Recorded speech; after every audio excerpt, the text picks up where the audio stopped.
കടുത്ത വേനൽ ചൂടിൽ ഡ്യൂട്ടി ചെയ്യുന്ന പോലീസ് ഉദ്യോഗസ്ഥർക്ക് ആശ്വാസകരമായി പ്രവർത്തനവുമായിട്ടാണ് പോലീസ് ഓഫീസേഴ്സ് അസോസിയേഷനും കേരള പോലീസ് അസോസിയേഷനും തിരുവനന്തപുരം റൂറൽ പോലീസും സംയുക്തമായി കുടിവെള്ള പദ്ധതി വിതരണം ചെയ്തത്.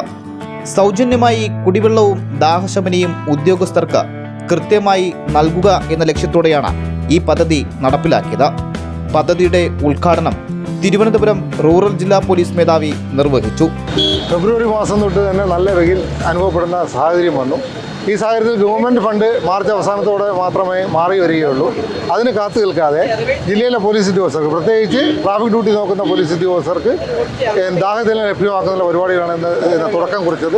തീർച്ചയായും ജില്ലയിലെ എല്ലാ ട്രാഫിക് ഡ്യൂട്ടി നോക്കുന്ന പോലീസ് ഉദ്യോഗസ്ഥർക്കും അതാത് പോലീസ് സ്റ്റേഷനിൽ കുടിവെള്ളം എത്തിച്ചു കൊടുത്തുകൊണ്ട് ദാഹജലം ലഭ്യമാക്കുന്ന പദ്ധതിയാണ് ഇന്ന് ബഹുമാനപ്പെട്ട ജില്ലാ പോലീസ് മേധാവി ഇവിടെ ഉദ്ഘാടനം ചെയ്തിട്ടുള്ളത്. വ്യത്യസ്തമായ ആശയവുമായാണ് പോലീസ് അസോസിയേഷനും മറ്റു സംഘടനകളും ഇത്തരത്തിൽ കൈകോർത്തത്. വലിയ തരത്തിലുള്ള ആശ്വാസകരമായ പ്രവർത്തനമെന്നാണ് ഉദ്യോഗസ്ഥർ അഭിപ്രായപ്പെടുന്നത്. GTV news, Balaramapuram.